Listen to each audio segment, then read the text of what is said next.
¡Holi!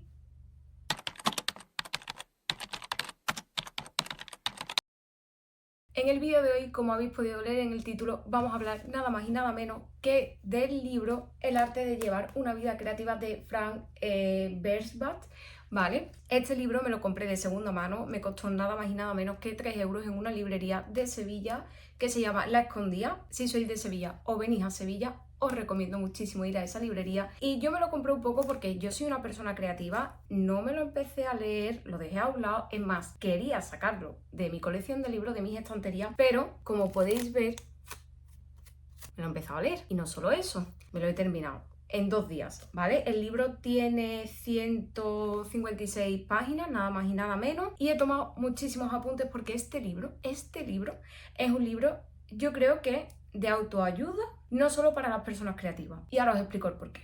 He tomado apuntes, ¿vale?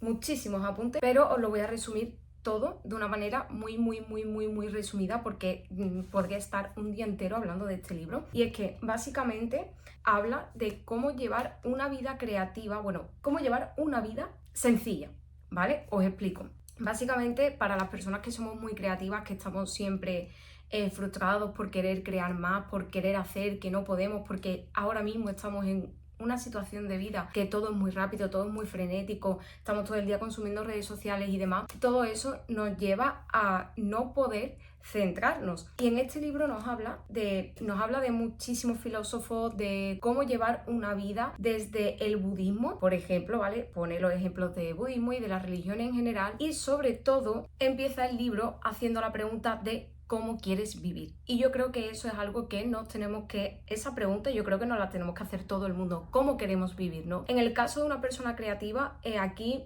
nos diferencia que una persona creativa tiene que tener 2 trabajos. Uno, normal y corriente, en el sentido de una jornada laboral de 8 horas, 10 horas, bueno, 8 horas en este caso, y luego tener la vida dentro del taller. Muy diferente. ¿Qué no tenemos que hacer de crear por crear? Porque en el momento que tú entras en esa dinámica de que pasas 8 horas en el taller y solo quieres crear y demás, te llegas a frustrar, te llegas a cansar y no eres capaz de hacer todos los trabajos que tú quieres hacer. Entonces, en el momento que tú llevas 8 horas fuera del taller en otro trabajo que no es para nada creativo, pues al final te van surgiendo esas ideas que algunas pueden llegar a ser maravillosas. Una de las cosas que plantea este libro es que la creatividad es un quehacer silencioso. Todas las personas creativas, en sí, cuando tú haces una actividad, tú necesitas estar en silencio, estar concentrado, y para esa concentración no puedes tener ningún ruido, nadie a tu lado hablándote, nada. Y te dicen que una persona creativa primero va a coger una idea suya propia y luego va a buscar un grupo de personas para poder desarrollarla, y eso pues pasa en muchísimos ámbitos de la creatividad. Me llamó muchísimo la atención, que además quiero verlo, que es que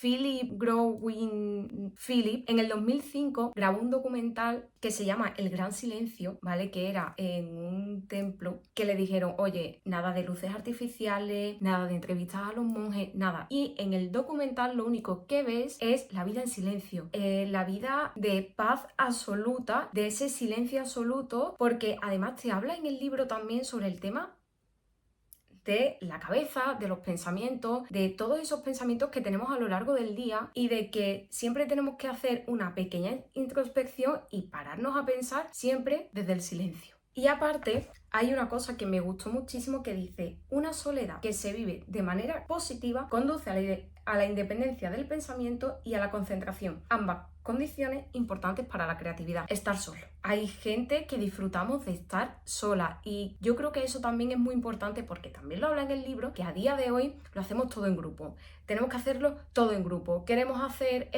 un viaje en grupo. Queremos ir a una cafetería, siempre con personas, y no disfrutamos al final la compañía de uno mismo, que es la más importante, o eso creo yo. Y otra cosa que también me gustó mucho en este libro es que plantea él aprender a escuchar para llegar a ese silencio. Y dice: para estar solos y explorar el silencio tenemos que volver a aprender a escuchar. ¿Cuál es el sonido de tu casa? Si en los últimos 100 años cada 10 hubiésemos registrado el sonido ambiente, escucharíamos esos cambios fundamentales, y eso siempre lleva consecuencias. Y lo veo, que yo me pongo a pensar, porque yo vivo en la casa donde vivía mi madre con su familia y tal, y yo me pongo a pensar y digo, en mi habitación dormían mis tías y demás, las de conversaciones, las de cosas que se hablaron aquí. Chica, el chisme. se habla también muchísimo sobre el tema de la mente y una de ellas es la vida propia de nuestra mente. Y George Bernard dice, en la vida hay dos grandes decepciones, no obtener lo que uno desea y obtenerlo. Y yo creo que es una gran verdad como un piano. Y te habla de tres voces que tenemos en nuestro interior. Una que es el azuzador interno, que anula cualquier posibilidad de estar ocioso. La segunda voz, el crítico interno, que en su peor estado se manifiesta en forma de perfeccionismo y este perjudica el rendimiento. Persona creativa, que yo conozco persona creativa que tiende en su mayor medida a ser perfeccionista o a intentar en algunos aspectos ser lo más perfeccionista del mundo. Y la tercera voz la describe como el complaciente, que nos exige ser siempre amable con los demás. Y aquí hace dos preguntas que yo creo que son muy importantes. ¿Tratarías al prójimo como te tratas a ti mismo? ¿Exiges a los demás lo mismo que te exiges a ti mismo? Sabemos la respuesta, nunca le exigimos a los demás lo mismo que nos exigimos a nosotros mismos y tenemos que aprender a tratarnos a nosotros mismos como solemos tratar a los demás, ¿sabes? Sin exigirnos tanto. Y hay una parte en la que yo me he sentido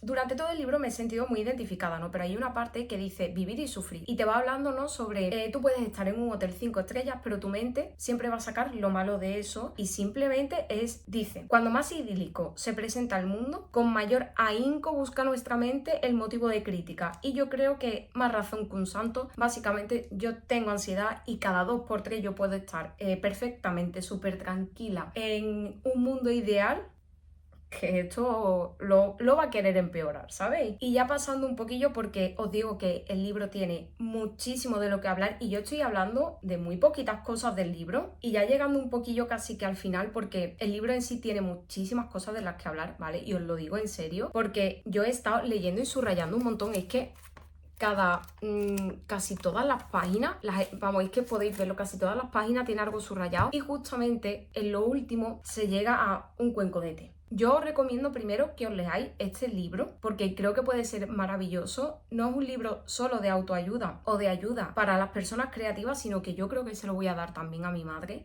para que ella se lo lea porque creo que es un libro que trata muchísimos aspectos de la vida, ya no solo en el mundo creativo, sino en general de cómo puedes llevar una vida tranquila sin esos pensamientos siempre intrusivos. Y lo último me parece maravilloso lo del cuenco del té porque dice, la esencia de la armonía del té consiste en hervir agua, preparar el té y beberlo, nada más. En esta sencillez reside todo el secreto de la cultura del té, la reducción a lo esencial y en su forma más cotidiana. Siempre estamos todos los días pensando, y además lo dice en el libro, te levantas por la mañana y te estás cambiando y estás pensando en el desayuno. Estás en el desayuno y estás pensando en el transporte público o en que tienes que ir al trabajo. Estás en el coche o donde sea, en tu medio de transporte y estás pensando en la primera actividad que tienes que hacer en el trabajo, en lo primero que tienes que hacer. Llegas al trabajo y ya estás pensando en el café que te vas a tomar en el trabajo. Y así sucesivamente, nunca llegamos a vivir el presente realmente. Y es algo que duele muchísimo porque no estás viviendo tu vida, estás viviendo siempre como ese futuro inmediato. Y en este libro trata precisamente de hacer una vida más sencilla, de vivir tu presente, de estar presente, porque si no al final no disfrutas, se te van pasando los días y es horrible. Y a mí me ha llegado a pasar, ¿no? Con el tema del trabajo, con el tema de la costura y al final tú vas pasando los días y no lo disfrutas y no estás presente. Y al no estar presente no estás viviendo y yo creo que es algo muy bonito y es algo que también dice el libro, que hay que recordar lo más importante de la vida, que es la mortalidad, es decir, que en cualquier momento nos vamos y es mejor vivir el presente a estar siempre con ese agobio y esa ansiedad. De verdad espero que os haya gustado este primer vídeo así como tal, hablando de un libro. Seguramente os vaya trayendo más lecturas y tal, lo intentaré. Espero que os haya gustado, así que si le podéis dar a me gusta o comentar si os habéis leído este libro u otro libro parecido y tal, os lo agradezco enormemente. Y si os suscribís, de verdad, os lo agradecería muchísimo. Así que nada, nos vemos en el siguiente vídeo. ¡Adiós!